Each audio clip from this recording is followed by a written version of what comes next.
मेरी शादी को कुछ ही महीने गुजरे थे। मेरे पति एक प्राइवेट कंपनी में काम करते थे। उनकी नाइट ड्यूटी होती थी। मेरे ससुराल में मैं, मेरे सास ससुर और मेरे पति और एक छोटा देवर और एक ननद रहते थे। मेरा देवर हर रोज एक नई फिल्म लेकर आता था, जिसे मेरी ननद और वो अकेले बैठकर देखते।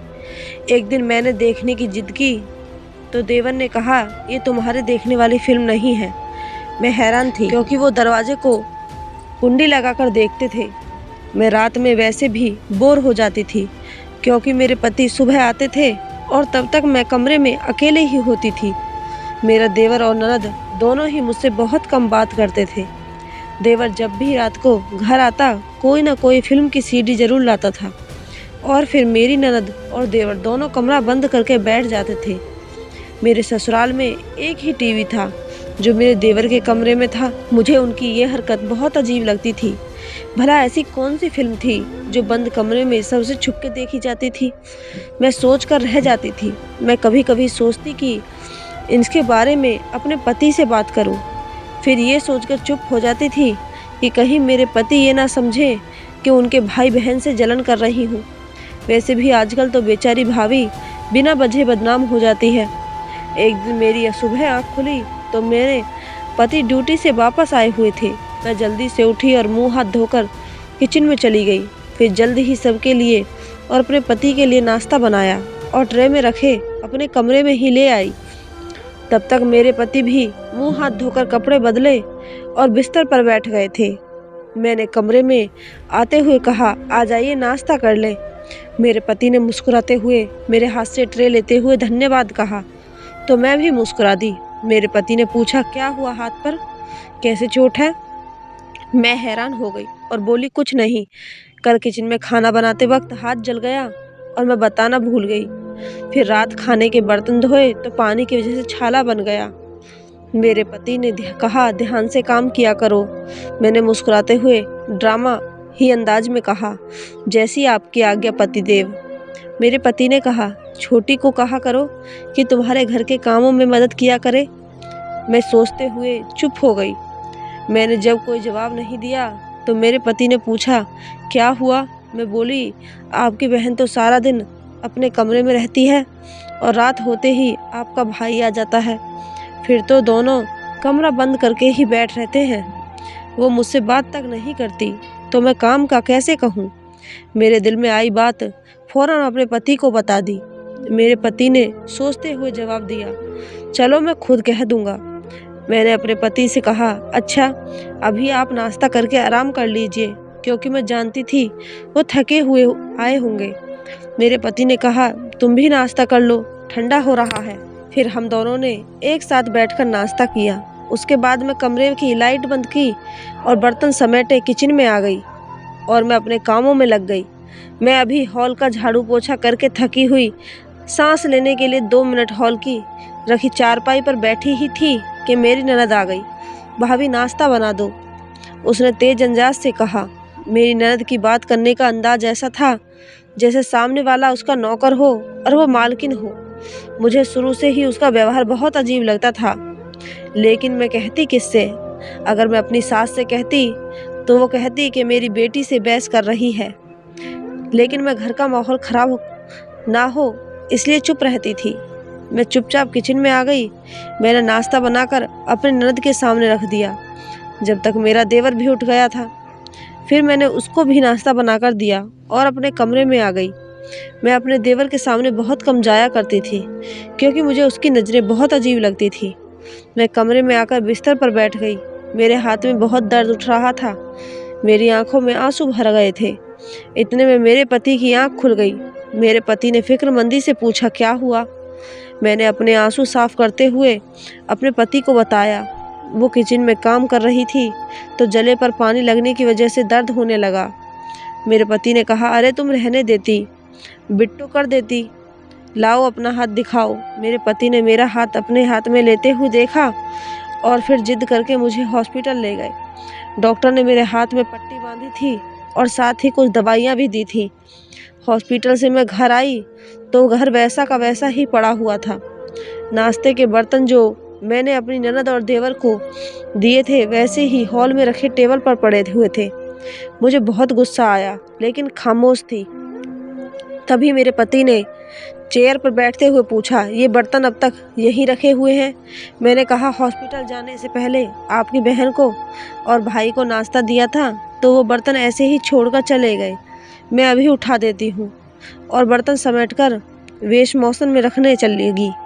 तुम रहने दो, डॉक्टरों ने तुम्हें काम करने से मना किया है वरना चोट नहीं भरेगी। और मुझे चेयर पर बैठने का इशारा किया तो मैं उनके पास बैठ गई। मेरे पति ने अपनी बहन को आवाज़ दी। मेरे पति अपनी बहन को बिट्टू कहकर पुकारते थे। उनके शायद शुरू से ही आदत थी, वरना उनकी बहन कहीं से भी बिट्टू नहीं लगती थी। वक्त पर शादी कर दी जाती तो अब तक 2 छोटे छोटे बच्चों की माँ होती। जी भाई, मेरी ननद मोबाइल चलाती हुई गुस्से के अंदाज में पूछने लगी। मेरे पति ने मेरी ननद से कहा, ये बर्तन समेटकर किचन में ले जाओ और इन्हें धोकर भी रख देना। वो गुस्से से अपने भाई की तरफ देखी। मेरे पति ने कहा, इतना हैरान होने की बात नहीं है, तुमने खाया है ना तो धोकर भी रख सकती हो। इतनी बड़ी हो रही हो, ये नहीं अपनी भाभी का हाथ बटाया करो। वो दोनों अपनी ही दुनिया में मग्न रहते थे, ना ही बात करने की उन्हें तमीज़ थी।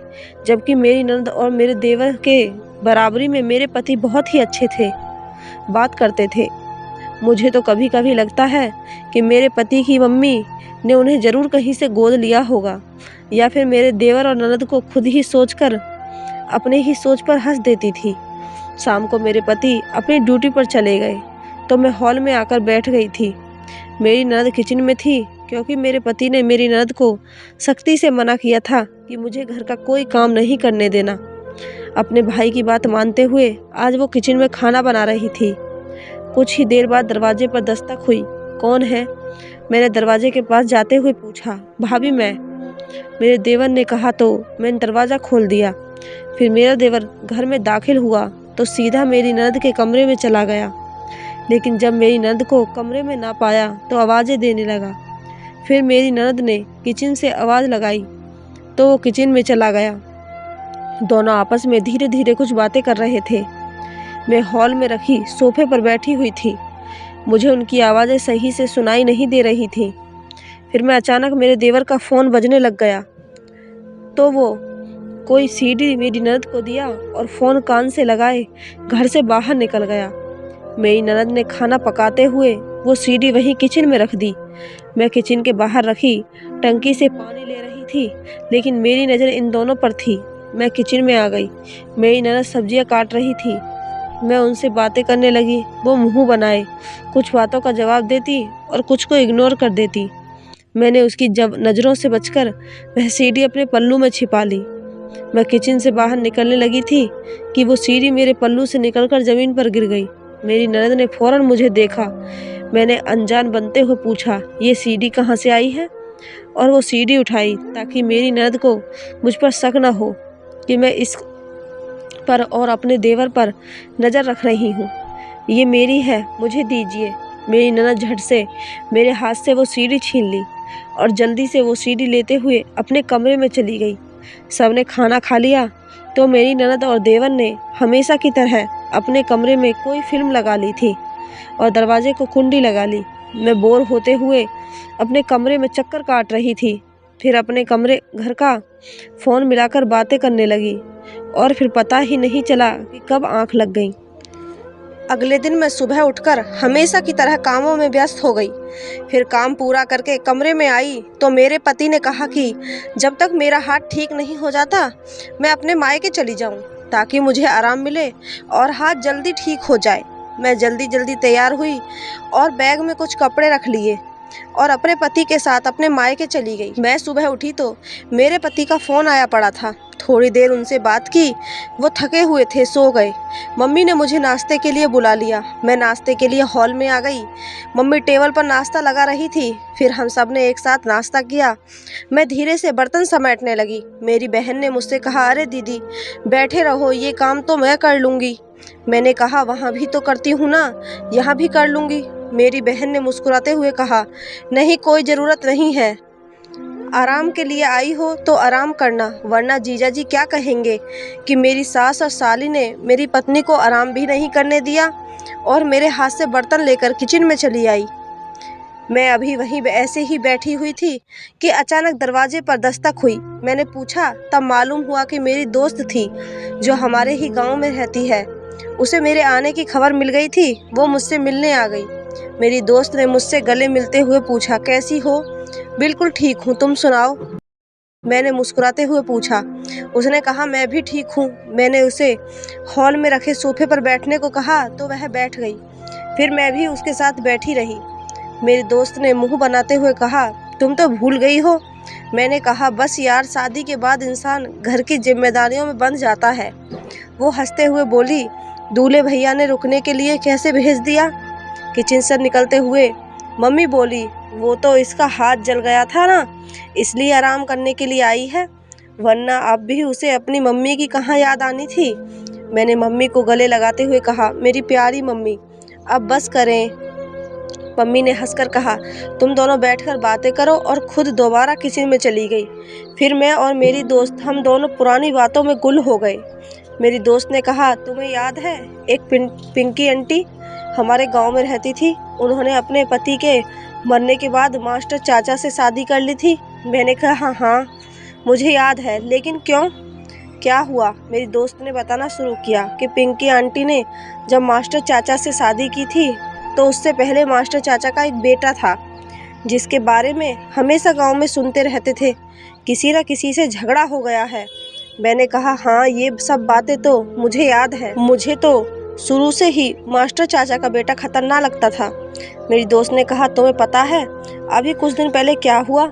एक दिन पिंकी आंटी उस लड़के के कमरे में चली गईं, तो उन्होंने देखा कि वह अपने कमरे में बैठा मोबाइल पर लड़कियों का फोटो देख रहा था। उस लड़के को जैसे ही मालूम हुआ कि पिंकी आंटी ने उसे देख लिया है, तो वो उनसे डरने की बजाय पिंकी आंटी को ही धमकियां देने लगा कि उन्होंने अगर किसी को भी ये बात बताई तो उनके साथ अच्छा नहीं करेगा। लेकिन फिर भी पिंकी आंटी ने चाचा को बता दिया। उन्होंने अपने बेटे को बहुत मारा और वो लड़का गुस्से में घर छोड़ दिया। एक दिन पिंकी आंटी ने किसी काम से घर से बाहर गई थी। उनके पहले पति से उनकी जो बेटी थी, उस लड़के ने पकड़कर उसके साथ जाति कर ली। उनकी बेटी उसी वक्त से पागल सी हो गई है और वो लड़का तभी से फरार है। बेचारी पिंकी आंटी बहुत रोती हैं। मैं तो ये सुनकर हैरान रह गई। मैंने अपनी दोस्त से कहा, मुझे ये सब सुनकर बहुत अफसोस हो रहा है। तो फिर थोड़ी देर बाद मेरी दोस्त अपने घर चली गई, लेकिन मेरे दिमाग में ये सब बातें निकल नहीं रही थीं। फिर मैं अपनी दोस्त के साथ पिंकी आंटी के घर चली गई। मुझे उन्हें देखकर बहुत दुख हो रहा था। जवान बेटी का पागल होना उनके लिए बहुत बड़ी दुख की बात थी। मैं उनको कुछ दिन पहले ही देखी थी, वो इस वक्त क्या से क्या हो गई थी। फिर मैं घर आ गई। कुछ दिन मायके रुकने के बाद मेरे पति मुझे लेने आ गए और मैं उनके साथ घर आ गई। मेरा हाथ भी अब बिल्कुल ठीक हो चुका था। मेरे पति मुझे घर छोड़कर अपनी नाइट ड्यूटी पर चले गए। मुझे पानी की प्यास लगी तो किचन में रखे फ्रिज से पानी लेने चली गई। पानी की बोतल और गिलास लिया, अपने कमरे में आ ही रही थी कि मेरे देवर ननद के कमरे से सामने से होकर गुजर रही थी, क्योंकि किचन और मेरे कमरे के बीच में मेरी ननद का कमरा था। मुझे कमरे में से कुछ आवाज़ें आ रही थी, लेकिन आवाज़ इतनी धीमी थी कि मैं सही से सुन नहीं पा रही थी। मैंने दरवाजे पर कान लगाते हुए सुनने की कोशिश की तो मैं दंग रह गई। मुझे ऐसा लगा कि किसी ने टीवी में किसी रोती हुई लड़की की पक्की वीडियो लगाई हुई है। मैं कुछ और सुनने की कोशिश कर रही थी, इससे पहले मेरे हाथ से गिलास गिर गया। मैं गिलास उठा ही रही थी कि मेरा देवर ने दरवाज़ा खोला और गुस्से से पूछा, यहाँ क्या कर रही हो? मैंने जल्दी से कहा, पानी लेने आई थी, अपने कमरे में ही जा रही थी कि गिलास गिर गया है। मैंने कमरे में झांक कर देखा तो मेरी ननद बिस्तर पर बैठी हुई थी, जिसे देखकर लग रहा था वो मुझे देखकर घबरा गई हो। उस कमरे से अजीब आवाज़ें आ रही थीं। मेरी ननद ने मुझे देखकर फौरन टीवी बंद कर दिया। अब खड़ी क्यों हो, जाए अपने कमरे में, मेरे देवर ने कहते हुए मेरे मुंह पर ही दरवाज़ा बंद कर दिया। अजीब बदतमीज है। मैं मुंह में बड़बड़ाती हुई अपने कमरे में आ गई। बैठी ही थी कि मेरे पति की कॉल आ गई। कुछ देर उनसे बात करने के बाद मैं भी सोने के लिए लेट गई। बार बार मेरे दिमाग में अपनी दोस्त की बात घूम रही थी। क्या सच में ऐसा हो सकता है कि मेरी ननद और देवर भी कोई गंदी फ़ोटो या वीडियो देखते हों, तभी तो मुझे नहीं आने देते हैं, वरना ऐसी कौन सी फिल्म हो सकती है जिसको सबसे छुपकर देखा जाए। लेकिन ये तो कितना बड़ा पाप है ना। लेकिन क्या सच में ऐसा ही है या ये सब मेरा वहम है? लेकिन ऐसी कोई बात ना होगा। इन दोनों की आदत ही ऐसी हो सबसे अलग रहने की, तभी वो दोनों मुझसे ज़्यादा घुलते मिलते नहीं हैं और इसलिए ये मुझे अपने साथ फिल्म नहीं दिखाते। लेकिन अब मेरे दिल में बहुत सवाल बैठ गए थे और मुझे समझ नहीं आ रहा है कि क्या करूं। ये सब बातें सोचते सोचते मेरा सर दर्द करने लगा था। मैं नींद की दवा ले ली और सो गई। सुबह उठी तो हमेशा की तरह वक्त पर मेरे पति नाइट ड्यूटी से आकर सो गए थे। ड्यूटी से उनके आने पर मेरी आंख ही नहीं खुली थी। मैं अपने पति को चादर उड़ा दी और स्नान करने चली गई। नहा धोकर तैयार हो गई और नाश्ता बनाने के लिए किचन में आ गई। नाश्ता बनाया तब तक मेरे पति भी उठ गए थे। मैंने साथ ही दोनों के लिए नाश्ता बनाया और ट्रे में रखे कमरे में आ गई।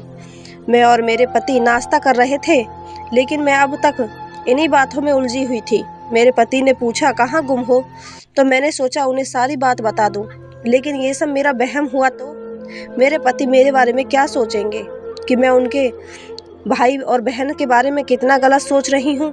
मुझे पहले सब कुछ पता करना होगा, फिर किसी से कुछ कहूँगी। मैंने दिल में सोचा और कुछ नहीं कहकर नाश्ता करने लगी। अगली रात मैं उनके आने से पहले ही उनके कमरे में छुपकर बैठ गई, क्योंकि अब मुझे सारी सच्चाई जाननी थी। कुछ ही देर बाद मेरा देवर और ननद कमरे में दाखिल हुए और हमेशा की तरह उन्होंने दरवाजे पर कुंडी लगा ली थी। मैं खामोशी से बैठी हुई थी। मेरे देवर ने अपनी जेब से एक सीडी निकाली और लगाई। मैं फिल्म शुरू होने का इंतजार कर रही थी कि क्या ये सब सच है या सिर्फ मेरा वहम है। आज सब मालूम हो जाएगा। लेकिन जैसे ही उन्होंने फिल्म लगाई, मैं देखकर अपनी ही सोच पर सम से पानी पानी हो गई। वह फिल्म तो कोई फिल्म नहीं थी, बल्कि किसी जगह की रिकॉर्डिंग थी। देखने से मालूम हो रहा था कि कोई छोटा सा कमरा है जिसमें एक दरवाज़ा है और एक खिड़की नज़र आ रही थी। उसमें बहुत सारे बच्चे थे, जिन सब की उम्र 5-6 साल से 16 साल तक की थी। उसमें लड़के लड़की दोनों थे और वो एक कमरे में पड़े हुए थे। इन्हें देखने से ही मालूम हो रहा था कि जैसे उन्हें बहुत दिन से पकड़कर रखा गया हो। इनमें से एक लड़की बहुत ज़्यादा रो रही थी और साथ साथ कह रही थी कि उसकी माँ बीमार है और वो मेरा इंतज़ार कर रही होगी। वो लड़की लगभग 16 साल की थी। उसकी आवाज़ में पहचान गई थी। जिस दिन मैंने कमरे के बाहर से आवाज़ें सुनी थी तो इसी लड़की की थी। मैं तो ये सब देखकर दंग रह गई। मेरा देवर और मेरी ननद इतनी घटिया थे। वो इतना गिरा हुआ काम करते थे, लोगों के बच्चे पकड़कर कैद करते थे। मेरी ननद के पास किसी का फ़ोन आया और वो उससे बातें करने लगी। शायद बच्चे को दूसरी जगह भेजने वाले थे। मेरे देवर ने कहा कि कल सारे बच्चों को मुंबई से सप्लाई कर देंगे ताकि दूसरे बच्चों को रखने की जगह बने। और फिर थोड़ी देर बाद वो दोनों सो गए थे। मैं बिना आवाज़ किए कमरे से निकली और अपने कमरे में आ गई। वो सब देखकर मेरा दिमाग ही घूम गया था। कुछ समझ नहीं आ रहा था मैं क्या करूं, क्या नहीं। मुझे उन सब बच्चों को बचाना था। मैं सारी रात कमरे में टहल कर जागती रही। जब सुबह हुई, कुछ देर बाद ही मेरे पति घर आ गए। मेरे पति ने पूछा क्या हुआ, इतनी परेशान क्यों हो। फिर मैंने डरते डरते सारी बातें उन्हें बता दी। पहले तो मेरे पति को ये सब झूठ लगा, उन्होंने मुझ पर भरोसा ही ना किया। लेकिन मैंने उनके साथ मिलकर एक उपाय बनाया और उन्हें भी इस रात कमरे में लेकर छिप गई। वहाँ की सारी बातें भी रिकॉर्ड कर ली। मेरे पति को इसी वक्त उनके सामने आ गए और उन्हें अपने सामने देख मेरी ननद और देवर के होश उड़ गए, क्योंकि मैंने और मेरे पति ने उनकी सारी सच्चाई रिकॉर्ड कर ली थी। मेरे देवर ने मेरे पति को मारने के लिए एक लोहे का पाइप उठाया। वो पाइप वहाँ मौजूद बिजली के तार में लग गया। मेरी ननद उसे बचाने दौड़ी तो उसे भी बिजली ने पकड़ लिया और वो दोनों भगवान को प्यारे हो गए। हमने वो रिकॉर्डिंग पुलिस को दे दी और उन बच्चों को छुड़ा लिया और सारे बच्चों को अच्छे से उनके घर पहुंचा दिया गया। अब मैं अपनी ज़िंदगी में बहुत खुश हूँ और मेरे पति मुझसे बहुत मोहब्बत करते हैं और हम दोनों पर अब 2 बच्चे भी हैं और वो बहुत अच्छे इंसान हैं और उन्होंने सच का साथ दिया, जिसके वजह से मेरे देवर और ननद दोनों अपने किए की सज़ा भुगत चुके थे। इंसान कितने ही होशियारी से गलत काम क्यों ना कर ले, वो एक ना एक दिन सबके सामने आ ही जाता है। इन दोनों ने ना जाने कितने माँ बाप की बद्दुआ ली थी जो आज इस हाल में थे। किसी ने सच ही कहा है, जो बोओगे वो ही काटोगे। आप सभी को मेरी कहानी कैसी लगी कमेंट बॉक्स में ज़रूर बताना। कहानी अच्छी लगी हो तो चैनल को सब्सक्राइब, वीडियो को एक लाइक ज़रूर कर दें।